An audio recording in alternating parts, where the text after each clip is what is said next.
down on the list. I wasn't even on the list. And I was always stressed and tired and just wondering, how do I wake up in the morning and then now it's 6, 7 o'clock at night. And so I was on this treadmill. Any of y'all been on a treadmill? You get up, you go to work, get the kids, go to school, get home, do it all over again. It's Saturday, oh my God, wake up, it's Monday again. And so what I noticed was that because I didn't have my priorities, I wasn't able to set boundaries. I was saying yes to stuff I should have been saying no to, and I just was not taking care of myself at all. And so one thing is that you cannot pour out into anybody else if you're operating in your reserves. And most of the women that I talk to, they aren't even in reserves, like they're in negative flames because they just give and give and give. They're the smartest person in their circle. Everybody comes to them for advice. And so then when it's time for them to get advice, who do they turn to? Nobody. So the first thing that I realized is that you have to set your boundaries. So today's talk is going to be about self-care is non-negotiable. It is non-negotiable, and so we're going to go over 5 keys for you to start taking care of yourself today. Do y'all want to start taking care of yourself today? Yes. So the first key, and guys, in your packet, I have all the information, so y'all can look at it later and just pay attention and focus on me. It's on me, but you have it for later. So the first thing that I want to talk to you about is pouring into others, or pouring into yourself before you pour into others. So I want to tell you about a story about a really good friend of mine. She started her first company when she was 19. She was just a workaholic, and she was also a people pleaser. So she was always working and just doing everything for everybody else, and so she never took any time for herself. And so when she got married and had kids, she actually brought that same baggage, and I call it baggage, into the marriage. And so one day her husband, very much like yours, said, hey, listen, what are you doing? I feel like I'm getting the leftovers from you. Everybody else is taken care of, but I don't feel like I'm taking care of being the husband or the kids. And so he actually was talking to her and said, hey, if we're going to continue like this, then I want a divorce. My husband did not say that. Okay, he did not say that. No, he just wanted me to stop talking on the phone. Stop talking on the phone. So this had probably came after maybe about 5 or 6 years of him saying, hey, you're always on the phone. Hey, you're always working. Hey.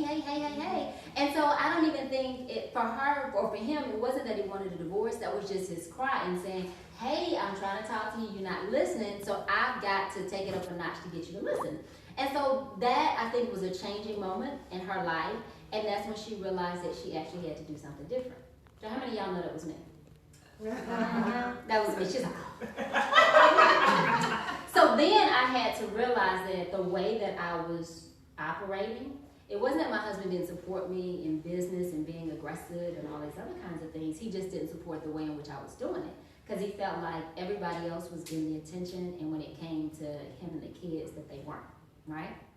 So what I learned is I was so exhausted by the time I got home because I poured into everybody else. And how many of y'all feel guilty? Like you sneaking away knowing you need to get your nails and your feet done, get your hair done, but you're feeling bad and guilty. Anybody? No. You can raise your hand. She like, But for women, a lot of us, we feel guilty. Or let alone say we want to go out at night with the girls. Oh my God, or I want to go to Dubai. I want to take a trip. Without the husband, without the kids, we feel guilty. And so one thing that I want everybody to understand is that pouring into yourself, it really is pouring into your family because you're supposed to pour in your overflow, right? So key number 1 is you have to remember to pour in yourself. Key number 2 is you have to set boundaries and priorities. How many of y'all think you have your priorities in order? That is so funny. I wish y'all could see yourself. I need to be periscoping you guys. Do you see them? They're like, So I'm going to just take a second and we're going to go around the room and I want you to tell me what your priorities are. So remember I was telling you mine used to be business, kids, husband on down the line. And so I had to change my priorities and say, okay, my first priority has to be me. And a lot of people think that they may be selfish or self-indulgent. But what I realized, if I'm not a top priority, if meditation and my relationship with God and taking care of me is not a top priority, then I'm not going to be able to give into anybody else, right? So my number 1 priority is me. Second, of course, is my husband. Third is my kids. And then business comes fourth, business or career. So before I can excel in business or career, I have to make sure those other 3 areas are taken care of. And what's so funny is it was hard for me to make that shift, but once I made that shift, I realized I had more time because I was more organized and I didn't overcommit myself. I mean, because I think at one time I was on every PTA board, every committee, fundraising, whatever, and I had to simply just say, if I gotta make sure I'm taking care of my husband, kids way before I get to business, then certain things that I used to do in the past I can't do. Okay? So we're gonna start right here, putting you on the spot. Tell us what you think your priority. Not you. You said it. So tell me currently. So not what you want your priorities to be. Let's have a real conversation. What are your priorities now, and then what do you want them to be? Gosh, I guess it's like work, Okay. home, family life, and then I guess my husband comes down there somewhere too. I mean, that's family too, but, I mean, really it's just work and family. And where are you? Not You're on the next page. Yeah, I'm way, yeah, And how is that working for you? not good, Okay. not good. Okay. What about you? Me? Right now, it shifts for me. It Okay. shifts. So right now, this moment, presently, it is business,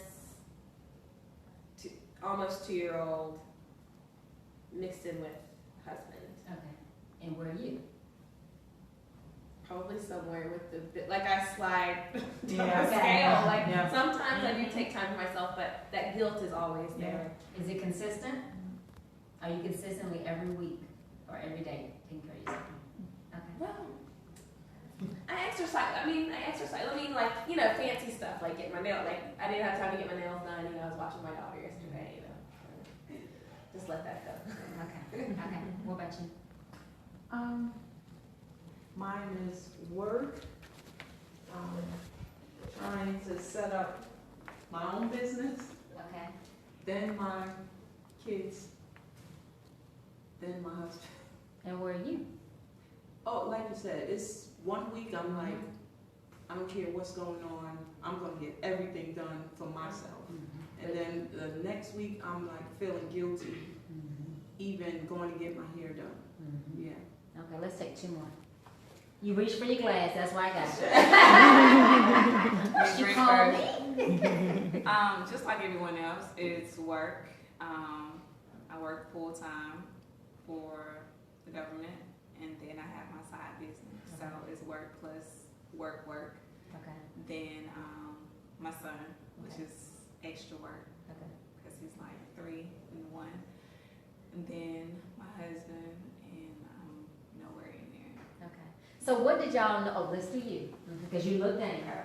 Because recently I was not on my own list. Like had to ask myself, where do I fit into my own life? Okay. Like I didn't fit That's at a all. good I wasn't question. making any room for me. So just recently I said I need to spend time with me first because I had nothing to give everybody else. But that is just an awareness that just came, you know, because I was frustrated and, you know, acting crazy. Yelling at But like, everybody. you know, acting crazy for a while was fine, but then it became not fine. And so that's when I had to stop. Okay. So I'm in there now, Okay. and it feels better. And I don't know how it's trickling into the other people. I hope they feel better. But right now, I'm still stuck on me. I have embraced it. I have embraced it. right. Just listening to everyone's story, I'm noticing that I'm not the only one with the husband down here. Not putting him so much at the bottom, but I was feeling guilty like he is crying for attention, but I'm like, but I gotta work. I got to keep this going. So it's good to know that I'm not the only one that does that. So what is a common thing from you just had your revelation. Just. What's the common theme that you're hearing from everybody? Work is priority. And then, Husbands is somewhere in there. and then what about us? Health Right. Even if you are taking care of yourself, it's week to week, month to month. It's not an everyday thing, making sure that you're getting your time in. How do you think that this is affecting you? Are you tired? Are you more irritable? Yes. Are you less focused? All of them. Mhm. Yes. Yes. Look at you, I'm irritable, Yes. tired, All in there. sleepy. Okay, so irritable, tired, sleepy, what else? I really didn't feel like I was accomplishing anything. Yeah. You feel Yeah. like you were accomplishing.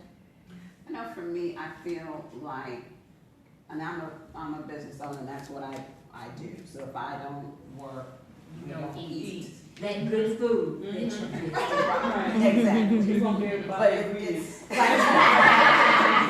it's a different level of stress because I also have a staff.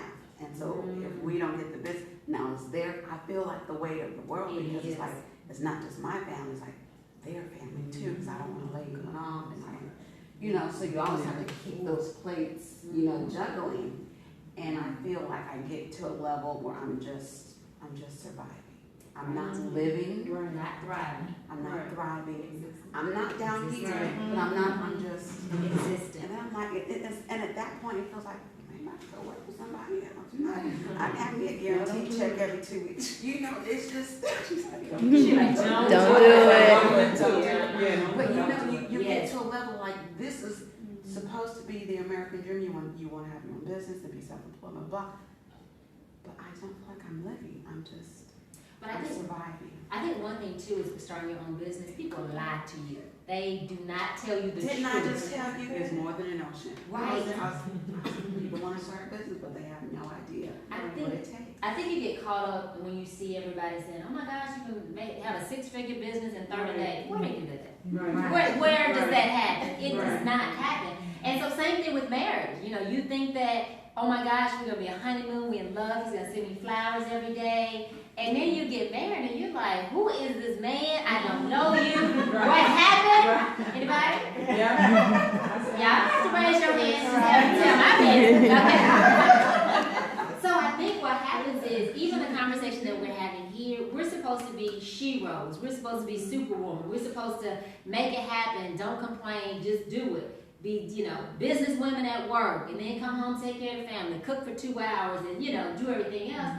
And then a lot of times we're not having these conversations with our girlfriends because we're just trying to keep face, trying to keep it together of, look at here, these kids are getting on my nerves. Right. I am tired of them. I want to go down and sit somewhere because we don't want to be looked at like a bad mom or anything else. Or if we're complaining about our job or business, we don't want to seem like we're ungrateful, right? But what happens? We suppress this. We suppress it, and then one day we blow up, right? So we're existing for a while, and then at some point that existing is going to erupt. Your husband will be like, can you pass me the salt? I don't want to pass you no salt. I'm good.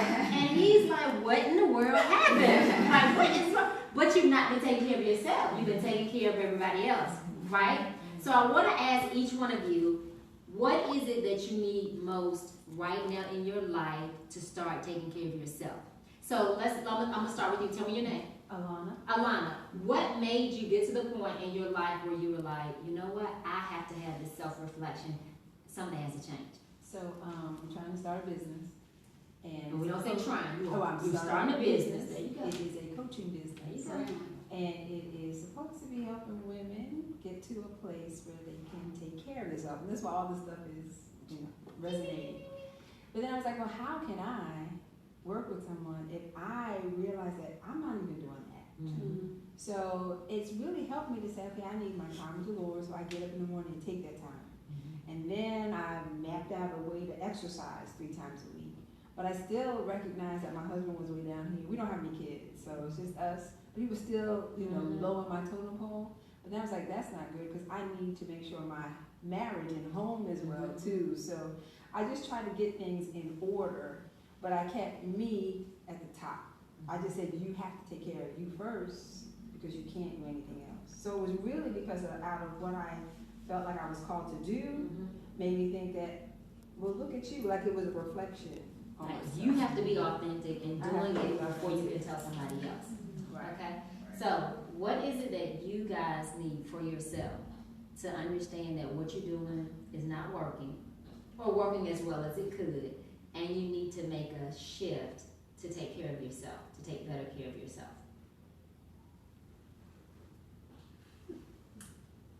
I saw you over there, look like you were thinking. I'll just start with can't buy more time than what's already put here. But I would start with balancing my, you know, I know I need a finance class, you know, so once I don't know, I just need a whole sit down makeover. I just need a makeover is what I need. Yeah, so just, I think what I need most is just to balance my money better. Okay.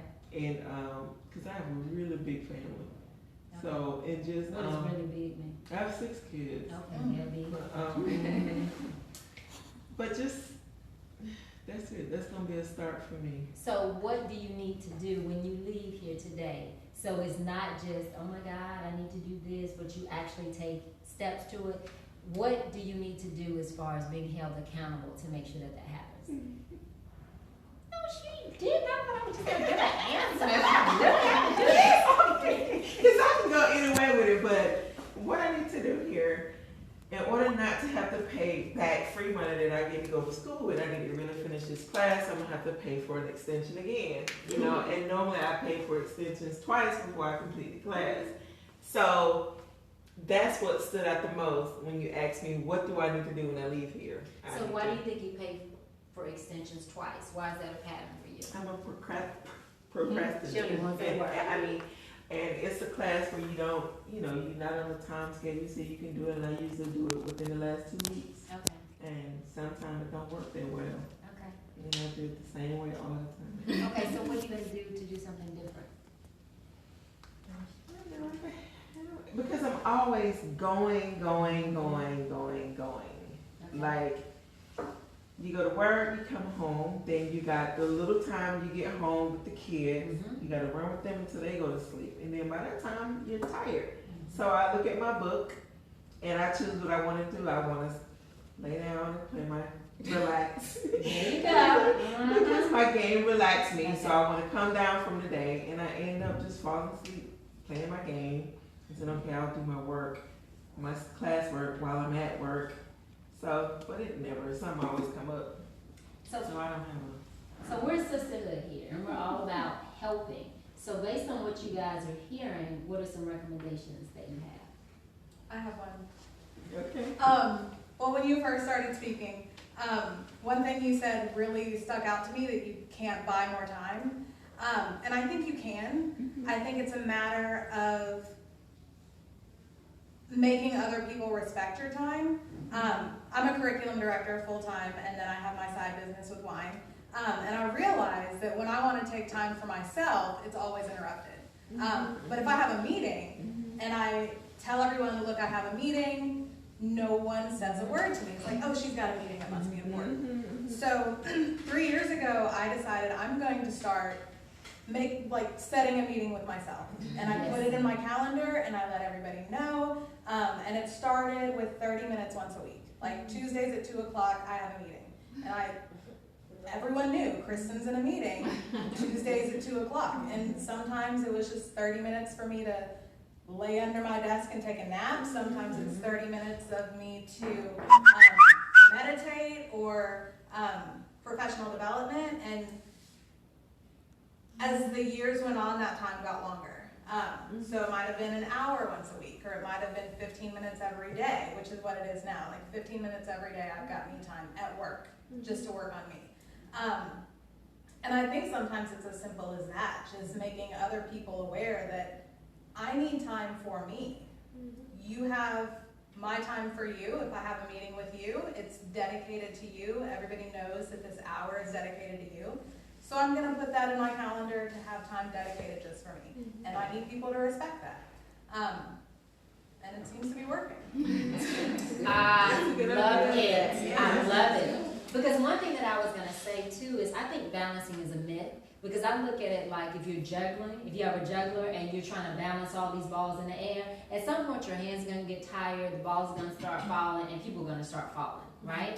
And so the way I like to look at it is instead of trying to balance, look at it more as far as creating harmony. Because depending upon what season of life you're in, sometimes your business is going to win, sometimes your family's going to win, sometimes your husband's going to win. It just depends. Like one of my good girlfriends, she's a tax accountant. So you know that between January and April, that is her busy time, and so her business pretty much wins.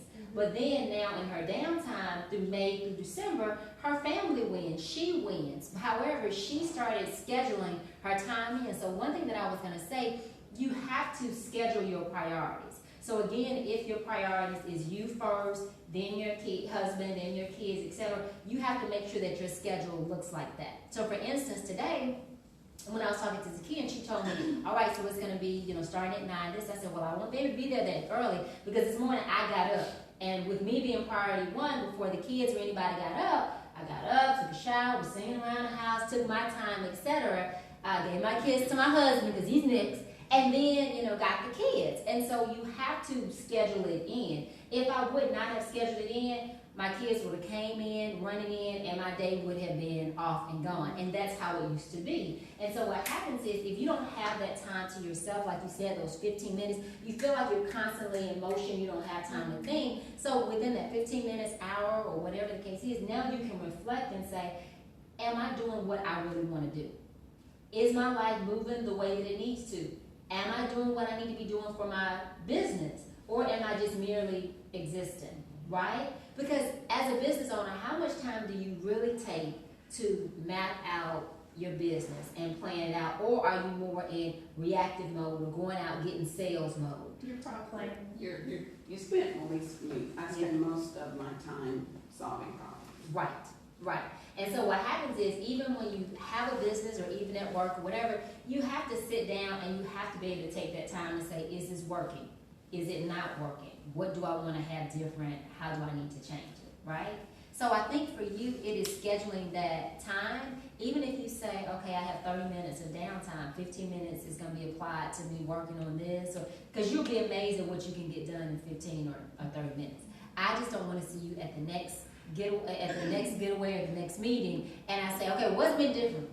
I found another extension. Right?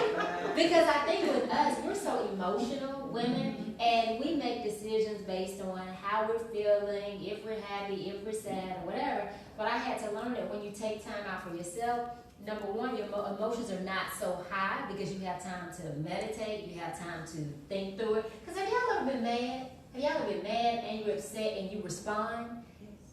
And then other times you're mad and you're upset, you kind of relax, and later you don't even remember what you were mad and angry about. So if we're not taking that time, then a lot of times the way we're responding in our life is not making the best decisions. Okay, so who else needs to reflect